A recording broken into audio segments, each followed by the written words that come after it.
যাদের পায়ের তলায় মাটি নেই, যাদের পায়ের তলাতে মাটি যখন সরে যাচ্ছে, তখন স্বাভাবিকভাবে একটা মানুষ পাগল হয়ে যায়।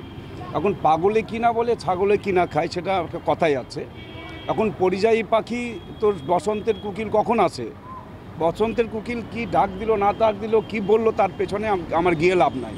যদি এখন তো নির্বাচনের সময় হচ্ছে যে মানুষের কাছে যেতে হবে, মানুষকে তো বলতে হবে এই 8 বছরে কি করেছেন, 8 বছরের রাজত্বে তারা কি করেছেন সেটা বলুক। উন্নয়ন কতটা করেছেন, যুবদের সমস্যার সমাধান করেছেন কতটা, কৃষকের সমস্যার সমাধান করেছেন কতটা, পরিকাঠামো উন্নয়ন কতটা হয়েছে, শিল্প কতটা হয়েছে সেটা বলুক।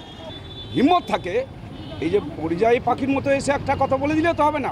হিম্মত থাকে, রাস্তায় নামুক, মাঠে নামুক, নির্বাচনের মাঠে নামুক, কার কতটা হিম্মত আছে, কতজন কতটা মানুষ কার পক্ষে আছেন সেটা মানুষ জবাব। এই নির্বাচন হচ্ছে একটা রাজনৈতিক লড়াই।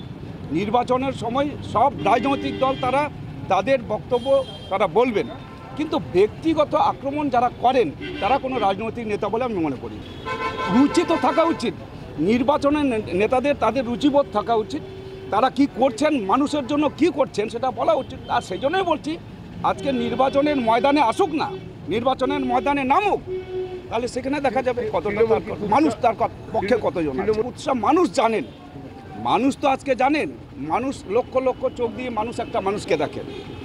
নির্বাচনে যখন প্রতিদ্বন্দ্বিতা হয়, একজন প্রতিদ্বন্দ্বী প্রার্থীকে মানুষ লক্ষ লক্ষ তাদের চোখ দিয়ে দেখেন। সবটা মানুষের কাছে, সমস্ত কিছু তাদের কাছে সব জানা আছে, মানুষ তার জবাব দিবেন। 23শে এপ্রিল তার জবাব দিবেন মানুষ।